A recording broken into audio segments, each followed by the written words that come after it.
All right, and welcome to the show, Dr. Will Rahal. Thank you so much for coming on. Thank you guys What for a having pleasure. me. Thank you. Huge. Thank you, Our Dr. first Cole. guest of 2021. Amazing. Season Privilege. 2. And an amazing Beverly Hills plastic surgeon specializing in body contouring and breast work. And you're a specialist in these things. So you are all about OnlyFans.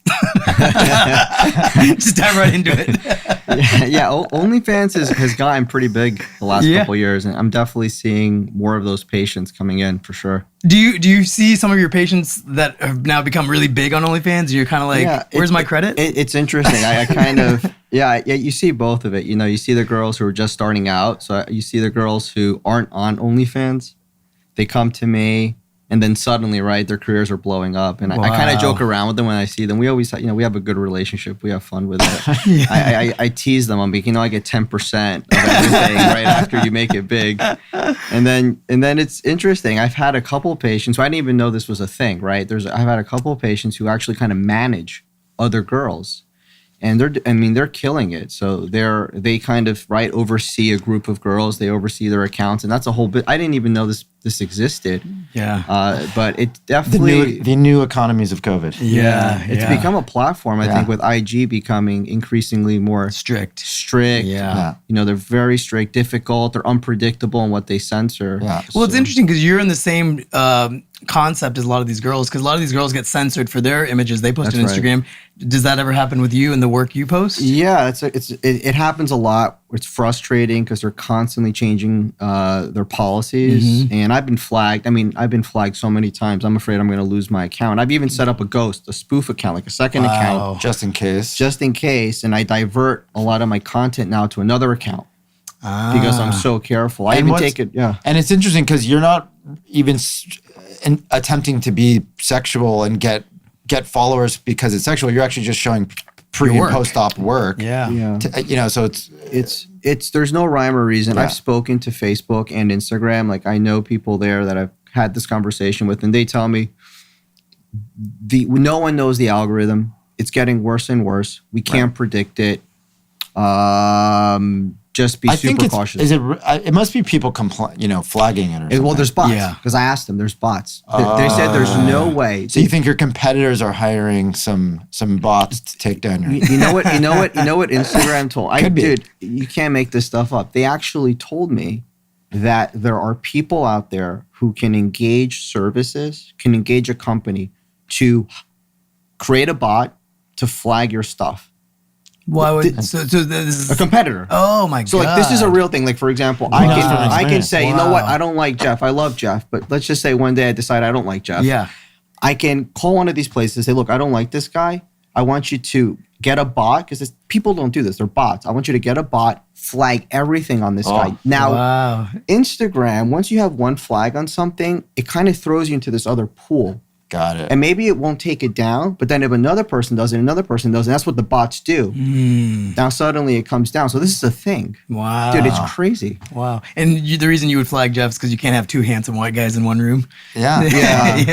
The world will collapse. Yeah. Well, I have less, body images on my Instagram. Yeah, you posted your feet one time. I don't think I've ever posted a shirt off photo on Instagram. You should. Not yet. You have a good shirtless. Not yet. You don't have too many followers. Yeah. It's not summer yet. Summertime, we're going to see some which brings me a question. Okay, so here's a question for you. So obviously, you're very famous for your Brazilian butt lift, body work. Do you ever get male patients? Yeah, I have male patients. They're probably about 5%. Okay.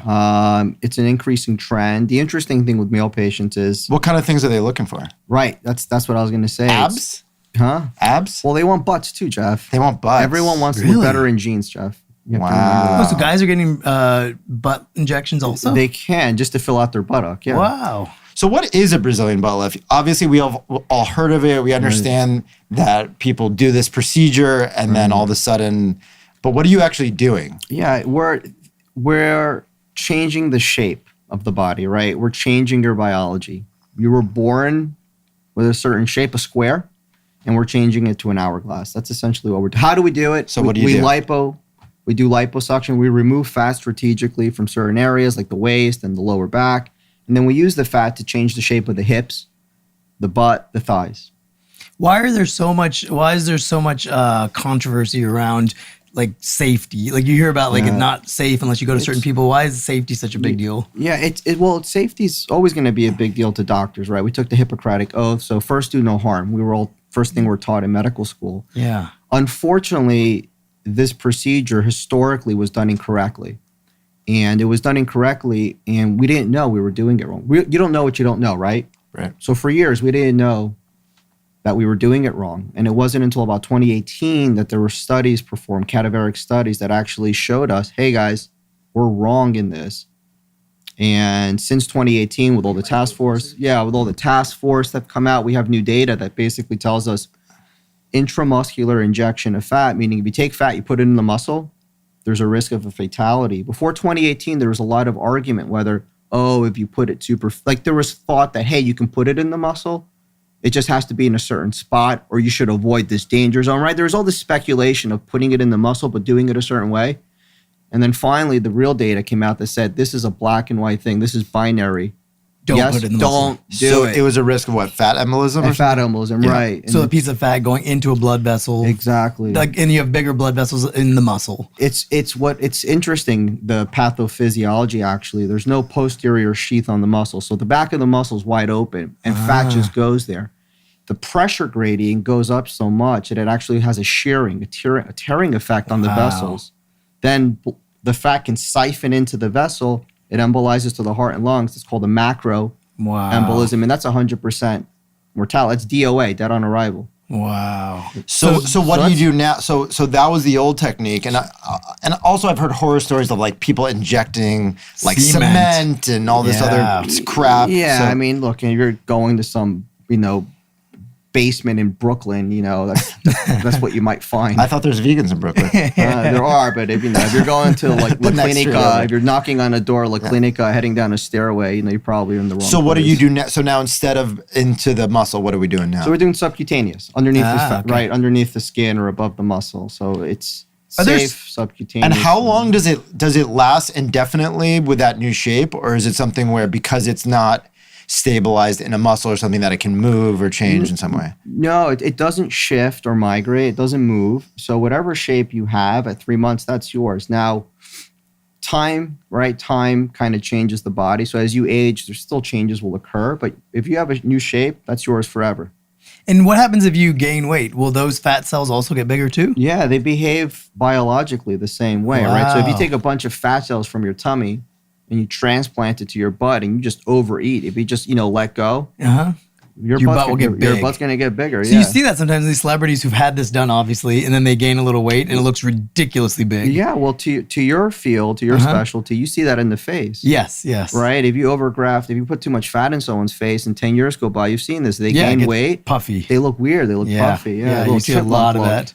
Right. Well, that brings us back full circle to the celebrity comments because The Weeknd, the famous artist, he's been basically making fun of our entire industry for the past year with his album. So if you saw his album cover, he had the nose job thing on, and then he had the bloody nose thing this whole year. And then he did, just recently, he revealed what his face looked like after he took off the bandages. This is all part of his album, just spoofing and making fun of celebrities in LA and making fun of what we're doing. Yeah. He's been spoofing us for a year, and it's hilarious. So he just revealed his fresh face. Okay. And it looks ridiculous. And it's obviously not real. It's just makeup and CGI and stuff. Yeah. But he's just showing this ridiculous contoured cheek face look.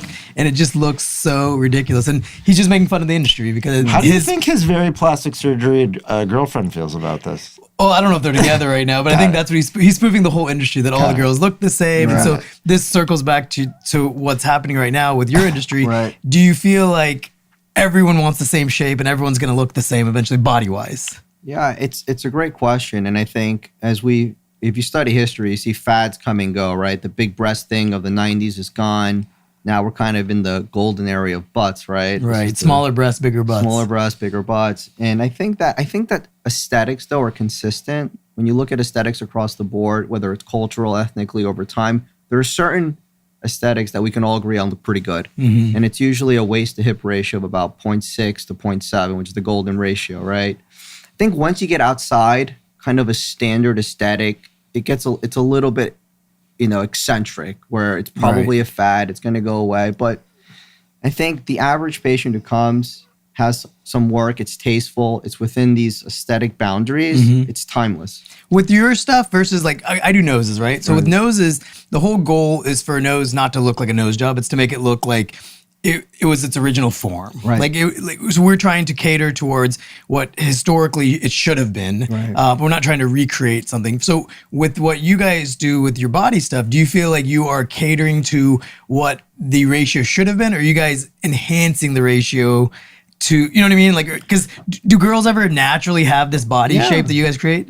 Oh yeah, I think girls do naturally have it. I mean, there's some of us are just endowed, with better things than others. You know, and it's not fair to those girls out there who are born like squares or V shapes, right? Whatever shape you're born with, you know, we have the ability to change it. So the most beautiful natural girls that have this naturally, that's kind of what you're contouring these other girls to look towards, a more natural shape. Yeah, I mean, they say beauty's skin deep, right? I always say beauty's bone deep. It's your skeletal anatomy that creates beauty. So it has to do with the ratio of the ribs to the pelvis and then the shape of the pelvis. So some people are born with these bones. It's not a lot they can do. I mean, they could spend a lifetime in the gym. They're not going to get the same thing they get out of 3 hours in the OR. Right. And that's just reality. Same thing with the rhinoplasty or anything else. And it should be tasteful. You're right. Yeah. Good plastic surgery is plastic surgery that no one can tell you had done. That's good plastic surgery. Yeah, agreed. Yeah, I say that all the time. Yes. No one should ever know you had your work done unless you're posting about it. Unless you want it. Unless you want them to know. And that's usually where round 2s come in for BBL. So I tell girls, round 1, you look great. Round 2, you're going to look operated. So what's round 2? Explain that. Round 2 is they do their thing. They do the procedure. They're happy. They come back and they want more. I call it buckreed. They get buckreed. Buckreed. They get buckreed. It's a new term.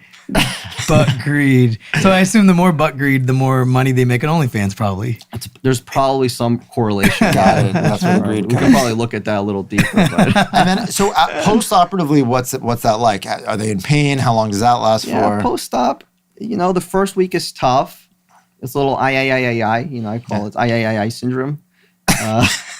Second week, life is better. At a month, the 1 month follow-up, I tell them 1 month follow-ups, you put on your tightest dress that you can find and send me a pic. That's the 1 month follow-up. Wow. Everything's good. And then 3 months, they're totally healed. So wow. And then what I find very interesting is that counterintuitively, I think for both of you, knowing both of you well as friends, that you guys are kind of busier than ever during the pandemic. So I think, not only, you would think that, and this brings up a point is that, there was a big story this week that a very famous plastic surgeon in Beverly Hills actually passed from COVID this week. Yeah, super sad. And basically, and I know you know him personally, so I just wanted to kind of touch on that quickly and talk about, this media backlash, which I think is incredibly unfair about kind of like picking on him for continuing to practice right now.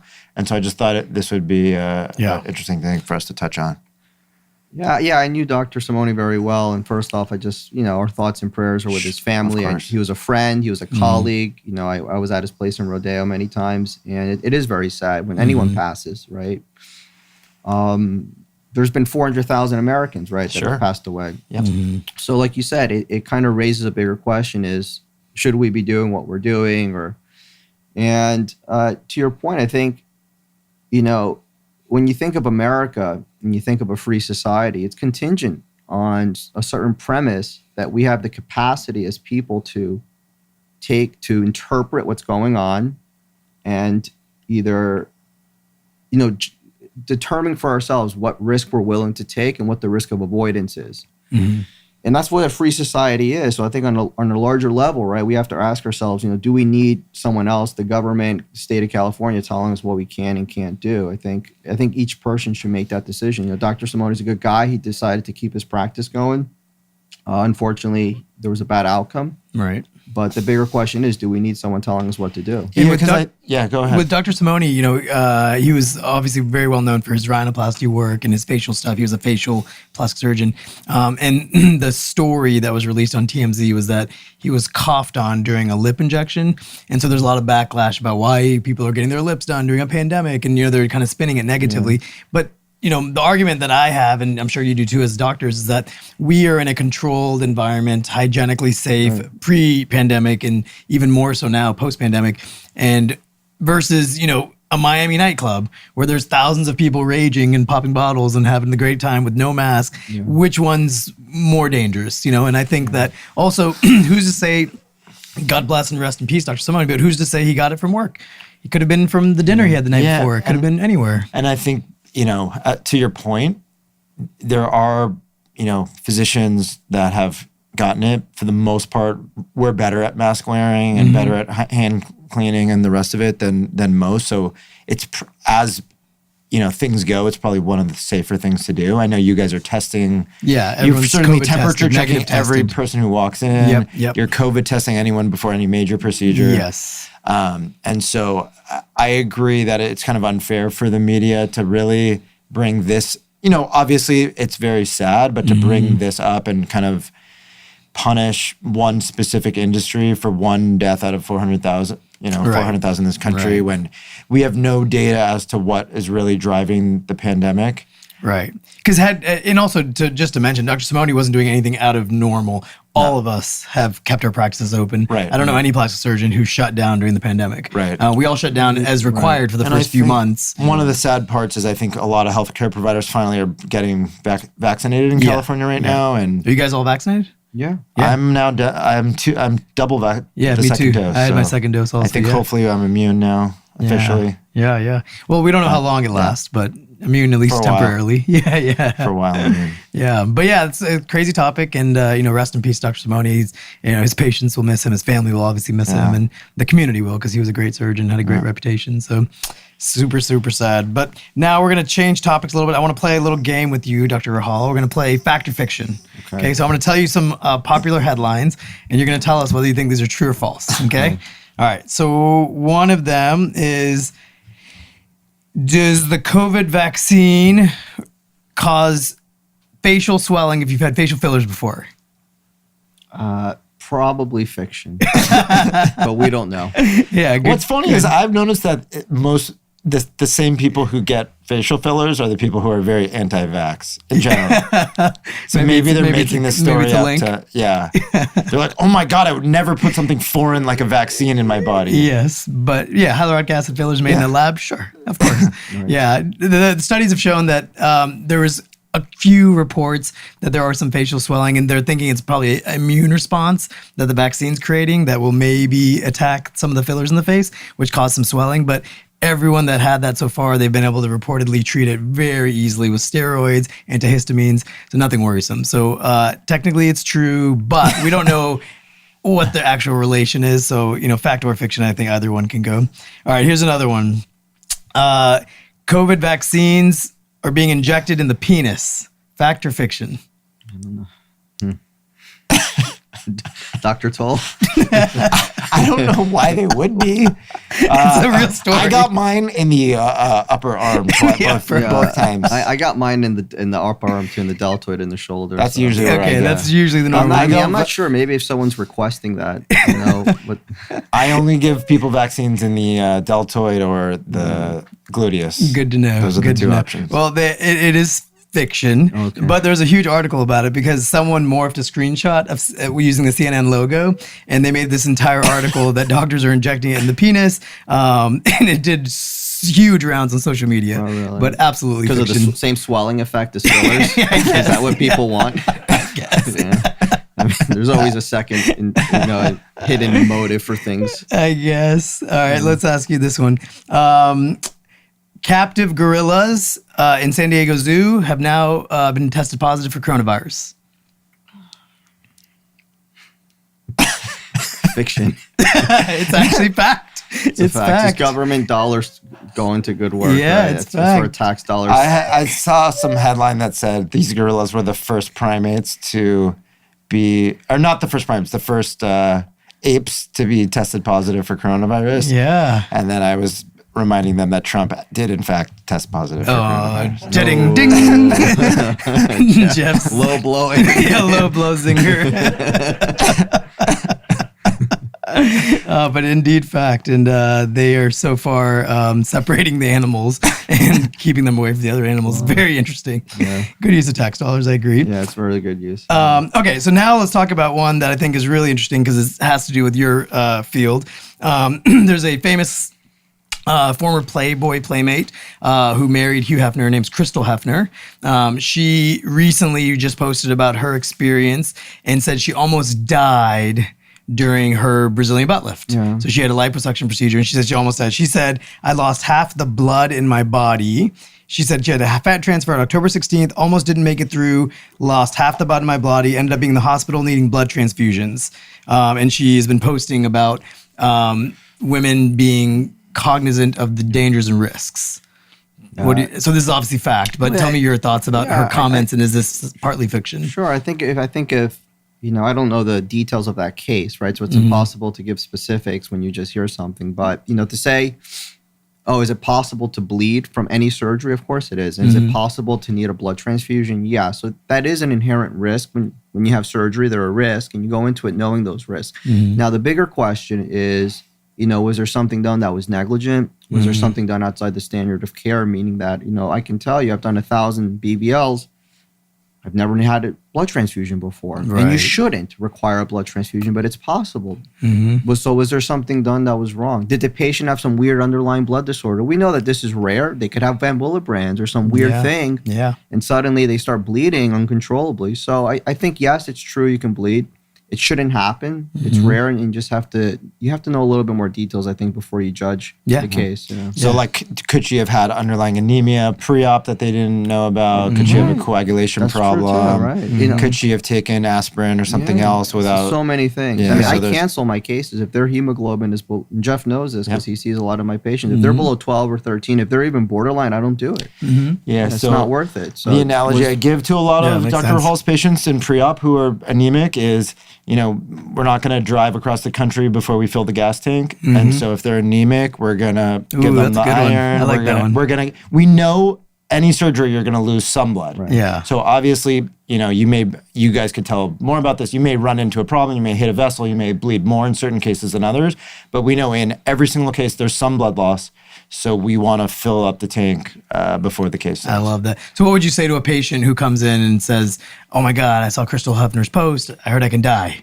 Yeah, I would say that, again, to be fair to her, I don't know the details of this case, and I wouldn't dismiss what she's saying, but I would say in my hands, with our procedures and protocols, our preoperative testing, that's not going to happen. Yeah, Point blank, it's not going to happen. Great. Just like someone says, I flew on a plane once and it crashed. It doesn't mean you should fly on a plane. Right. I have a question for you because this, I think, came up recently again for me. I had another patient come to me with a years post breast implants, asking a lot about some sort of post breast implant syndrome. Right.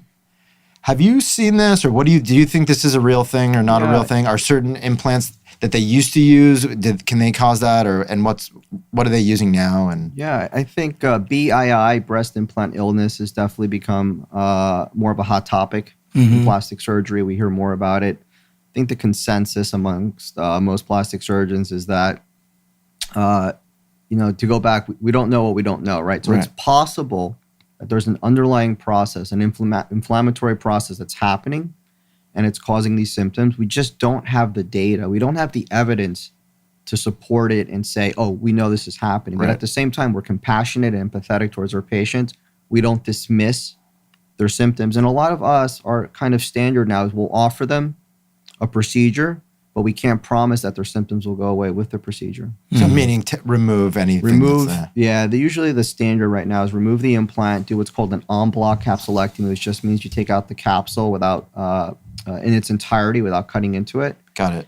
And you do that, you offer that, and you say, look, we can't promise this is going to make whatever symptoms you're having go away, but because there's a in orthopedics, there's something with joint replacements called metallosis where there was these weird syndromes where people would get a hip replacement, joint replacement, and then 10, 20 years later would start to have these vague, weird symptoms. And at least in that field, they've figured out and identified the trace metals in the blood that they can say, okay, it's this that's causing it.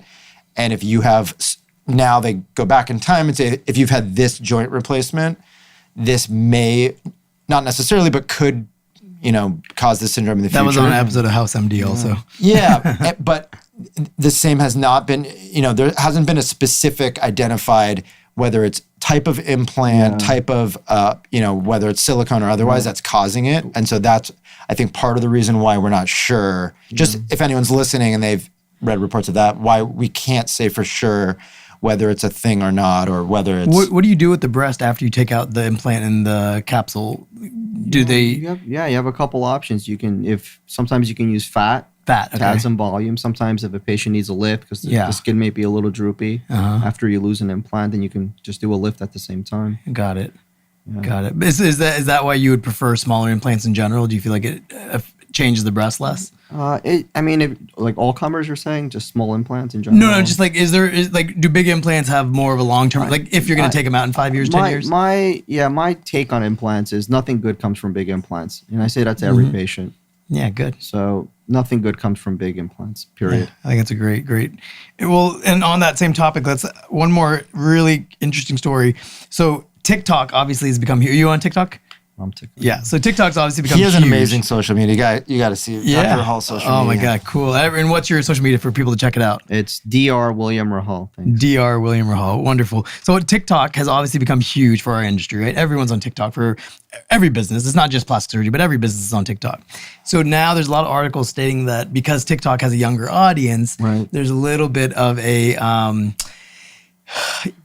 wrongful promotion is what they're trying to say that's happening, is where plastic surgeons are now promoting to younger patients. So this insider, what she did, she on insider.com, she created a fake account. She pretended to be a 14-year-old girl.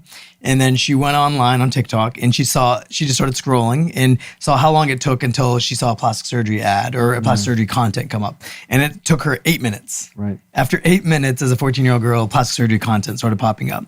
And so the argument that they're having on both sides is this wrong, first of all, for us to be promoting on a platform that has younger patients? And then number two, what is wrong about this, but okay for them to be doing bikini sex dances that their peers are doing, which is worse? And, so what are your thoughts on the whole TikTok and youth campaigns? Yeah, I think, you bring up bigger questions like censorship. And I think most of us are pretty, we're pretty level-headed where we say, look, there could be, if you're underage, we do have an obligation to our society, to our children, to protect them, I think, from certain content. So you have some sort of parental control on these things, right? There should be content, just like movies, right? PG, remember? And all of us, when we were 13, we would want to watch the rated R movies. Yeah, we all did, right? We were all into it. Definitely. That's why you have an older brother. So, I think a middle line is we're not going to censor and tell people what they're allowed or not allowed to put up, but there should be some parental controls that limit what a young, impressionable kid is allowed to see. I think that's reasonable. Yeah, because I think there's certain things, for example, on TV that you can't advertise anymore. Yeah. Like I don't think you can advertise cigarettes anymore on TV, right? Yeah, correct. For certain things. So, I agree. I think it's challenging because social media, a lot of kids are actually better at getting onto there than the parent. Right. And so it's difficult for parents really to have any control or say in what the kid's doing on there. I know. They were particularly pointing out nose jobs because there's this thing called the nose job challenge, like nose job check. Right. And so there's like this audio that girls use where it starts out with nose job check and then they're posting before and after photos. And that has gotten flagged because a lot of younger celebrities have been posting that. And so it's gotten a lot of attention. The problem that's awkward is that nose jobs are typically done on 16 and 20-year-olds. That's the biggest audience. So with parental consent, of course. So I feel like this is a non-topic because end of the day, it's not like we're just manipulating these people's minds. It's up to them and their families to make decisions. And then we also only do surgeries on patients who are mentally and morally and emotionally of sound mind and body before we do a procedure. So it's not something that I would be too worried about personally. Great. I think that was the main thing that I wanted to ask you, Dr. Hall. What else? What's your big insights for 2021? What's your goals? What is your practice looking like? What are you trying to do? 2021, I think we're going to do the same thing we do every year. We're going to take care of patients. We're going to provide good service. We're going to play it safe. And we're just going to be there, like I said, for, just slow and steady wins the race, man. Yeah, I love it. All right. Any personal goals this year? Jeff, putting me on the spot. Yeah, we want to know. I think, so Dr. Rahal and I are equally, I think, and probably the three of us, we're all of us very, driven. We all work too much. Yeah. I think we will all admit to ourselves that we work too much. And so, we're filming a podcast on a Sunday on our day off. Yeah, exactly. So one of the things I try to, instill in all my patients, friends, everyone is just to have some type of wellness practice, whether that's exercising, relaxing, taking a nap on a Sunday. Absolutely. Whatever you need to de-stress and refocus. Otherwise, it just adds up over time. Absolutely.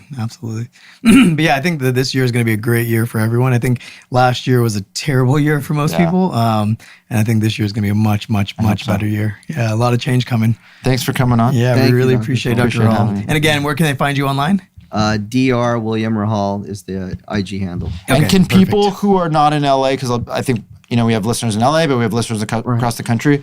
Can people do consults with you virtually? Do they come here? How do they see you? Yeah, about 30% are virtual. So I'm sure your practice is similar, right? There's a good percentage that's virtual. So we set up a Zoom link. We talk about everything. We meet in person. That's it. Simple. Yeah. We stay in LA for about a week. And I know that was what I was going to say. I know a lot of people come into town. Usually for a week. They see you, they make sure preoperatively everything's safe to go, and then you have them stay somewhere nice to recover for a few days before they head back. Yeah, that's pretty much how it goes. They stay at your house, I heard, right? You let them stay at your house? Actually, I have him stay with Toll. Yeah. Dr. Toll's a great host. Yeah, he's a great host. And the dog is like their companion. Yeah, his villa overlooking the hills of Los Angeles. He has a wing dedicated to after. Yeah, thank you guys. There's a private link on Dr. Toll's website when you click on. You can Airbnb it. Yeah. All right, well, thanks for coming on. Thank you guys. Appreciate it, man. Thank you.